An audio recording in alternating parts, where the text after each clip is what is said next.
सभी किसान भाइयों का डॉक्टर राम कुशल सिंह सलाहकार द सक्सेना विश्वास शुगर फैक्ट्री की तरफ से अभिनंदन। आज अंजुल सिंह तोमर के क्षेत्र जीतामऊ में रहुआपुर नेवादा गांव में एक कृषक स्टाफ प्रशिक्षण शिविर का आयोजन किया गया है, जिसमें भूमि शोधन के बारे में मैं आप लोगों को बताना चाहता हूं। किसान भाइयों, आप सभी जानते हैं कि भूमि शोधन आवश्यक क्यों है। यानी आप गन्ना, गेहूं, धान किसी भी फसल की बुआई के पहले अंतिम जुताई के बाद भूमि शोधन क्यों करें। उत्तर है कि आपके खेत में बार बार फसल लेने से पीएच जो 7.2 होना चाहिए वो 8 से ऊपर हो जा रहा है। आपके जमीन का जो ईसी है, इलेक्ट्रिकल कंडक्टिविटी है, जो 0.8 से 1.6 के बीच होनी चाहिए, वो बढ़ के 4-3, यानी जो आप खाद डालते हो, चाहे वो डीएपी हो, यूरिया हो, एनपीके हो, वो पौधे उसे ले नहीं पाते क्योंकि उनके अंदर करंट नहीं है लेने की। पीएच जो पावर है, सॉइल की जो ताकत है, वो भी कम हो गई है। माइक्रो ऑर्गेनिज्म, सूक्ष्म जीवाणु समाप्त हो गए हैं। क्यों? क्योंकि आप इतना पेस्टिसाइड, वीडीसाइड, फंजीसाइड डालते हैं कि सारे जीवाणु गायब हो गए हैं।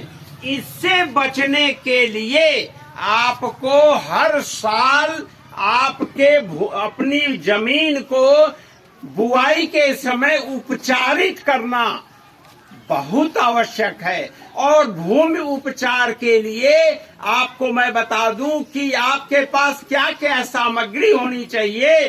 तो देखिए, गाय का गोबर जब इसे पानी में घोल देते हैं तो इसका मीथेन जो जहरीली गैस है वो बाहर निकल जाती है।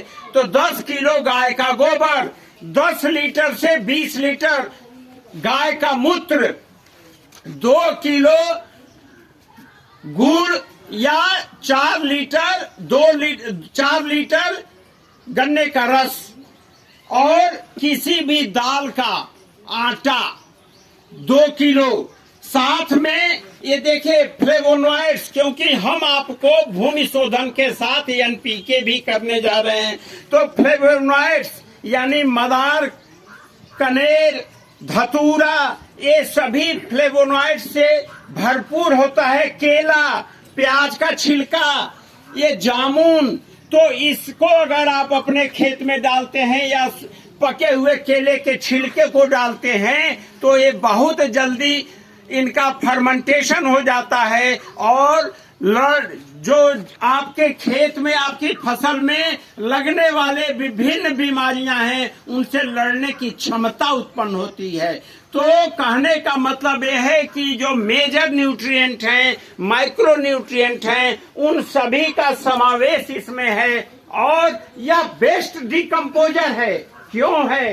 क्योंकि गोबर में जो बैसिलस सबटिलिस बैक्टीरिया है, जो आपका ये मिट्टी आया है, मिट्टी जंगल की हो या पीपल हो, बरगद के नीचे की मिट्टी हो, इसमें स्यूडोमोनास बैक्टीरिया होता है, एक्टिनोमाइसिटीज होती है और ट्राइकोडर्मा हम देते हैं। तो यानी डिकम्पोजिशन के लिए क्या चाहिए? सूक्ष्म जीवाणु, जिसमें कि बैसिलस स्यूडोमोनास बैक्टीरिया है, एक्टिनोमाइसिटीज है, फंजाई जो ट्राइकोडर्मा है, सैक्रोमाइसीज भी गोबर में उपलब्ध है, तो फंजाई भी हो गया, प्रोटोजोअन्स भी ऑलरेडी गोबर में आ जाते हैं, साथ में इंसेक्ट।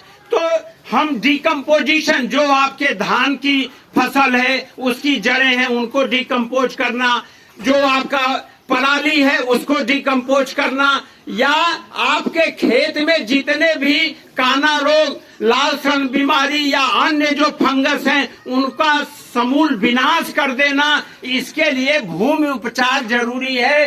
जिससे आपके जमीन का पीएच 7.2 हो जाए। दूसरा ईसी जो इलेक्ट्रिकल कंडक्टिविटी है जो ज्यादा है, इसको कम करके 0.8 और 1.2 में लाना है, जिससे कि जो भी आप फर्टिलाइजर दें वो आपके पौधे उसको तुरंत उपलब्ध करा लें। तो इसके लिए आप देखिए ट्रंच प्लांटिंग है और इंटरक्रॉप, चाहे मसूर है, पोटैटो है, आप इंटरक्रॉप लेते हैं, सीड ड्रिल मशीन चीनी मिल के द्वारा उपलब्ध कराई जाती है। आपको भूमि शोधन के साथ साथ बीज शोधन के लिए हेक्सास्टाफ भी दिखाई दे रहा है।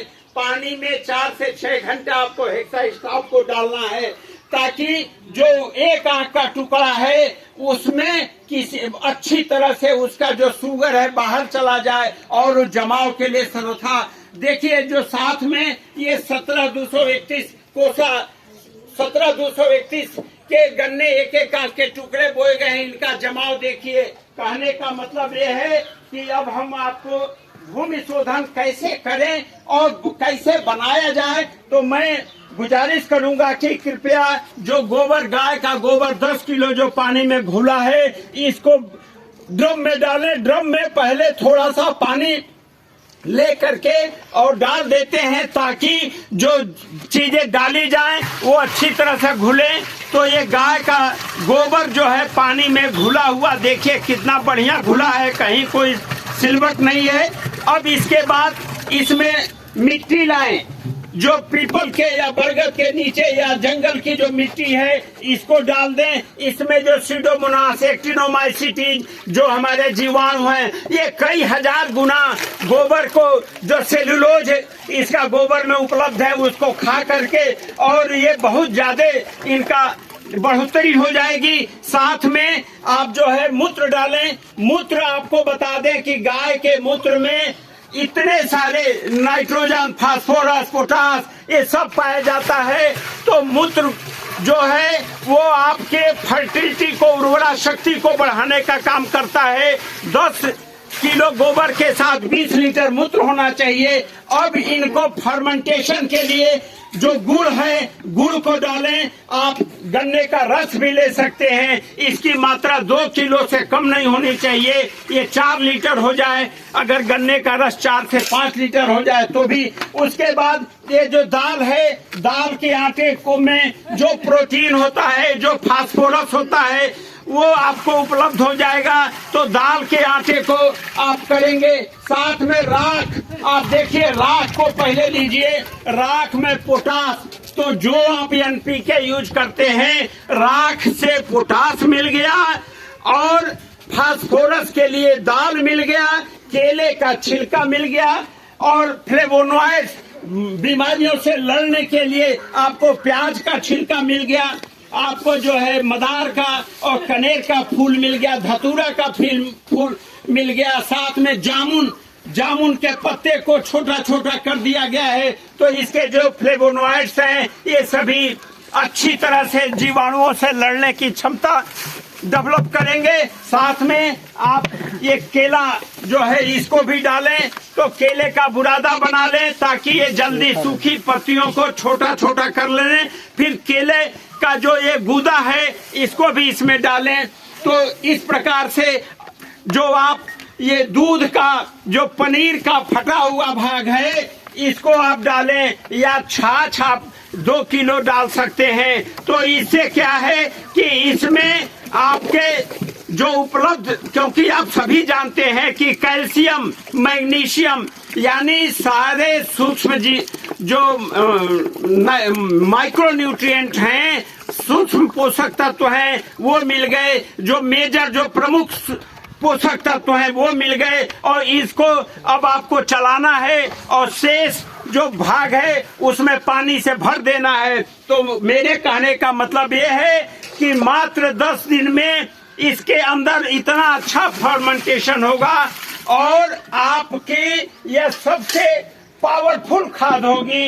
एनपीके के कई गुना ज्यादा होगी, जैविक होगी, और जैविक खाद होने से कार्बन को डिकम्पोज करने की क्षमता उत्पन्न हो जाएगी। तो यह बेस्ट डिकम्पोजर के साथ मोस्ट पावरफुल एनपीके है। तो किसान भाइयों से हमारा अनुरोध है कि गाय पालें, गाय का मूत्र इकट्ठा करें, गाय का गोबर इकट्ठा करें, और जितना भी अपने किचन का वेस्ट है उसको भी फेंके ना। जो सब्जियों के छिलके हैं, जो फलों के छिलके हैं, इनको भी इकट्ठा करें और इसको इसमें डालें, ताकि 10 दिन के बाद आपके खेत में ये पूरी तरह से जब जाएगा तो 1 एकड़ के लिए भूमि शोधन के साथ साथ आपको बेसन कोई भी खाद देने की जरूरत नहीं होगी, और आपके फसल में पीएच का वैल्यू 7.2 आएगा। इसी 0.8 से 1.6 या 1.8 तक होगा, यानी जो भी भविष्य में आप, और इसको जूट के बोरे से ढक दें, इसे छाए में रखना है। तो किसान भाइयों, भूमि शोधन आप अवश्य करें। बिना भूमि शोधन किए अब आपकी खेती कहीं से भी लाभदायक नहीं होगी। जय हिंद, जय भारत।